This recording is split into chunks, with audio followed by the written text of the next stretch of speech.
Hola, ¿qué tal, chicas, chicos? Bien, hoy empezaremos la revisión de las variables cuantitativas. Hago este video para que ustedes vayan adelantando algo de este tema. Recordemos, las variables se dividen en dos para estudiar estadísticamente. Cualitativas, las cuales ya revisamos previamente. De hecho, me van a entregar una tarea de las variables cualitativas, una investigación hecha por ustedes. Y bueno, pues ahora vamos a empezar a estudiar las variables cuantitativas. Para estudiar las variables cuantitativas van a existir dos métodos, el método de datos sueltos y el método de datos agrupados. ¿Cuándo se emplea uno? ¿Cuándo se emplea el otro? Bien, cuando el tamaño de muestra, recuerden, n representa el tamaño de muestra. Cuando n sea menor a 25, se empleará el método de datos sueltos, mientras que si n, el tamaño de muestra, es mayor o igual a 25, se ocupará el método de datos agrupados. Nosotros vamos a empezar por el método de datos sueltos, que es el más fácil. Para esto necesitamos saber qué son los estadísticos. Bien, los estadísticos, recordemos, previamente habíamos visto la relación que existía entre población y muestra. ¿Recuerdas cuál es esta relación? Revisa tus apuntes.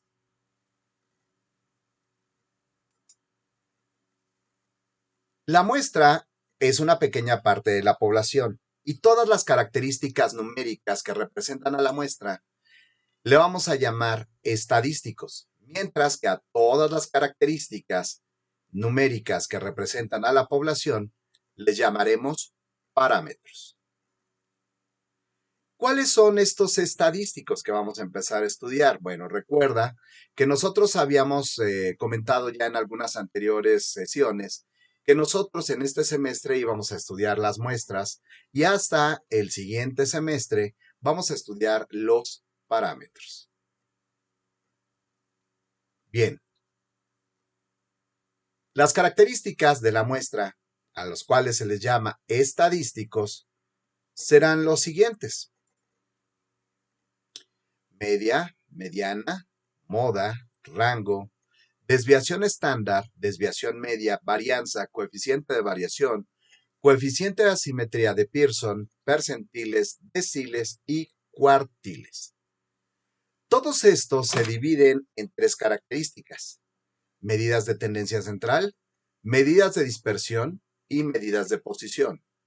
A su vez, las medidas de dispersión se dividen en medidas de dispersión absoluta y medidas de dispersión relativa.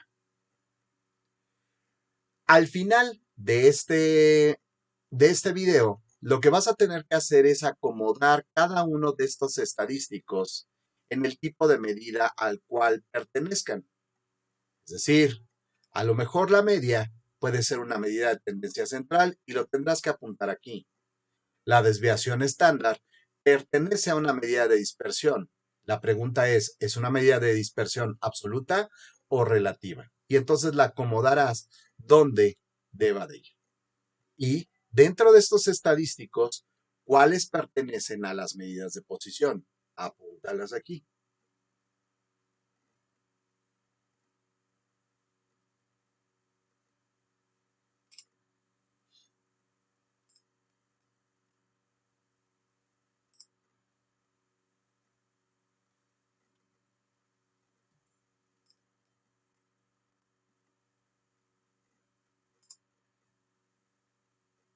Este es el esquema que ya habíamos visto previamente, donde indicábamos cuándo se ocupa el método de datos sueltos y cuándo el método de datos agrupados. Los dos casos, en los dos métodos, llegaremos a calcular los estadísticos de una muestra. Los estadísticos que ya habíamos mencionado previamente, que son estos, y que tú ya seguramente arreglaste o vas a arreglar por tipo de medida, son los siguientes y se calculan de la siguiente forma. Los representaremos también de la siguiente manera. La media, la cual vamos a representar como X barra arriba, es el promedio de todas las observaciones. ¿Cómo calculas el promedio? Bueno, pues recuerda, el promedio se calcula como la suma de todos los valores de la variable que tú tienes sobre el tamaño de muestra. La mediana, que la representaremos como una X y una vírgula arriba, es el valor central. Pero ojo, si el tamaño de muestra es impar, este se encontrará en la posición central. Pero si n es par, la mediana será el promedio de los dos valores centrales. Pon atención en esto. La moda, la cual representaremos como una X y un acento circunflejo arriba, es el valor más repetido. Pueden existir muestras amodales, unimodales, bimodales o polimodales, es decir, aquellas que no tengan moda, aquellos que tengan una sola moda, que tengan dos modas o varias modas, ya que este es el valor más repetido. El rango, el cual vamos a representar con la letra R, es la amplitud de números que tiene la investigación y se calcula como el valor máximo menos el valor mínimo. La desviación media, que la vamos a representar como DM mayúscula, es la distancia promedio de los datos a la media. Y la vamos a calcular de la siguiente forma. Vamos a calcular la sumatoria del valor absoluto de la diferencia entre el valor de cada variable y la media. La media ya la habremos calculado previamente. Todo esto sobre el tamaño de muestra. La desviación estándar, que representaremos como S, es la distancia promedio estandarizada, es decir, el promedio entre los grados de libertad menos 1 de los datos a la media. Posiblemente no entiendas esta parte de los grados de libertad menos 1, seguramente cuando empieces tu carrera te lo van a indicar qué es esta parte de los grados de libertad. La forma de calcular esta desviación estándar es calcular la raíz cuadrada de la sumatoria de las diferencias cuadradas entre los valores de la variable y la media. Todo esto dividido entre el tamaño de muestra menos 1. De esta forma nosotros vamos a calcular la desviación estándar, que es uno de los estadísticos más usados. La varianza, la cual vamos a representar como S cuadrada, es la distancia promedio estandarizada cuadrada de los datos a la media. De nuevo viene aquí la parte de los grados de libertad. Esto lo puedes dejar de lado si no lo comprendes. Lo que sí tienes que saber es que representa cada uno de estos estadísticos. La distancia promedio estandarizada cuadrada de los datos a la media, la cual la vamos a calcular como la desviación estándar que se enseñó cómo calcular en la anterior fórmula, elevándola al cuadrado. El coeficiente de variación, el cual vamos a representar como CB, indica la variación que presentan los datos respecto a la media. Y se va a calcular de la siguiente forma: la desviación estándar sobre la media por 100.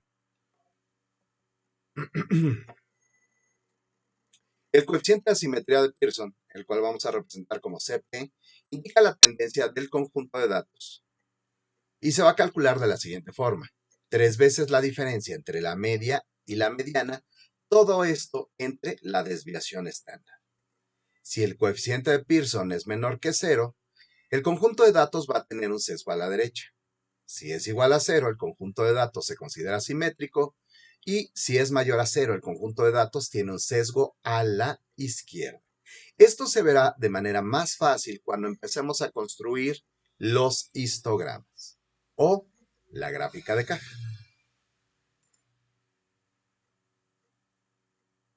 Dentro de los estadísticos van a existir los percentiles. Estos percentiles son líneas que dividen al conjunto de datos en 100 partes iguales. Hagamos de cuenta que todo nuestro conjunto de datos está escrito en este rectángulo. Aquí yo voy a tener los números 2, 4, 6, los que sean, hasta llegar al final. el valor mínimo, el valor máximo. Van a estar arreglados en orden, desde el más pequeño hasta el más grande. Y estas líneas van a pasar por estos valores que yo escribí dentro de este rectángulo. Si estas líneas dividen al conjunto de valores en 100 partes iguales, estas líneas llevarán el nombre de percentiles. Y existe el percentil 1, el 2, el 3, el 4, el 5, hasta el 99. Cada espacio que se generó aquí contiene el 1% de la información, es decir, cada uno de estos espacios contiene el 1% de la información. Y estas líneas, bueno, pues se llaman percentiles. Para saber qué percentil hay en un determinado valor, bueno, pues debemos de saber cuántos valores hay debajo de un determinado valor que estemos buscando. Le sumamos 0.5, lo dividimos entre el tamaño de muestra, lo multiplicamos por 100 y entonces el resultado que nosotros obtengamos corresponde al percentil, al número de percentil que pasa por el valor que estamos indicando. Exactamente por el centro de ese valor. Por ejemplo, si yo tengo un valor aquí, observamos que hay 1, 2, 3, 4 valores anteriores a este. Si aplicamos la fórmula revisada anteriormente, el número de valores, que eran 4, más 0.5 entre el tamaño de muestra, también tendríamos que contar cuántos valores hay en esa muestra, lo multiplicamos por 100, entonces el resultado obtenido será 56. Verifícalo, hazlo por tu cuenta y haz tus comentarios.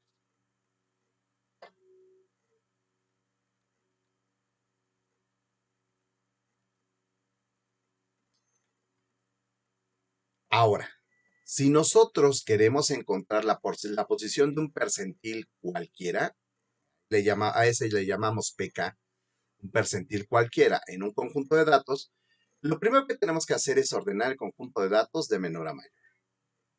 Y luego vamos a calcular la posición de ese percentil mediante esta fórmula, n por k sobre 100, donde n es el tamaño de muestra, k el percentil buscado y esto es una constante, 100. Y vamos a tener dos casos.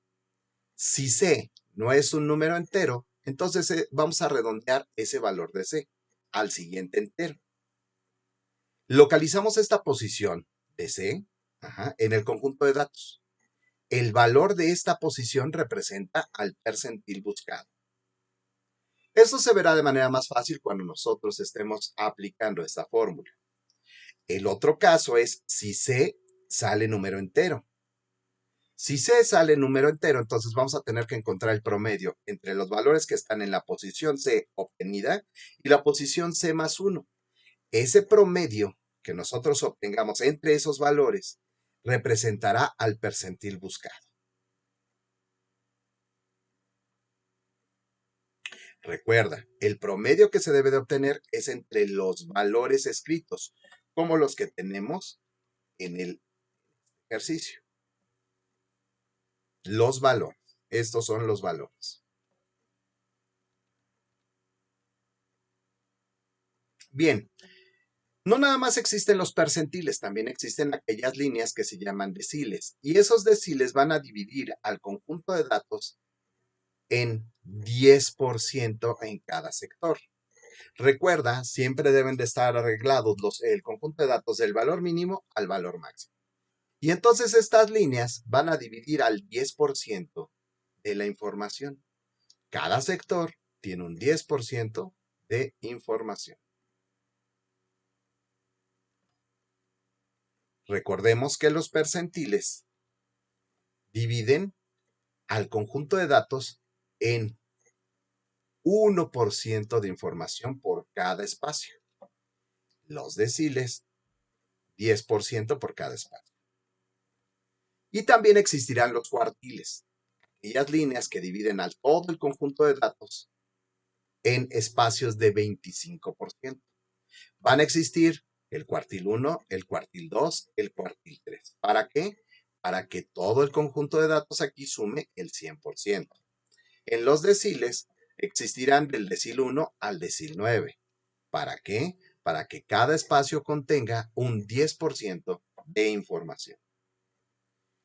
Por tanto, debe de haber alguna equivalencia entre estas medidas. Es decir, el decil 2, recuerda que cada decil guarda un 10%, por tanto, el decil 2 desde el valor más pequeño hasta esta línea, habrá un 20% de la información. Por tanto, equivaldrá al percentil número 20. Hasta el percentil 50 se tiene el 50% de la información. Por lo tanto, este percentil 50 será equivalente al decil 5, ya que cada decil guarda un 10% de información. Es decir, hasta el decil 5 habrá un 50% de información. Y a su vez estos dos serán igual al cuartil 2, ya que cada cuartil guarda un 25%. Entonces, hasta el cuartil 2 habrá un 50% de información. A su vez, el cuartil 3 es equivalente al percentil 75. Tú explícame por qué. Entonces, esto quiere decir que entre este tipo de medidas también hay equivalencias.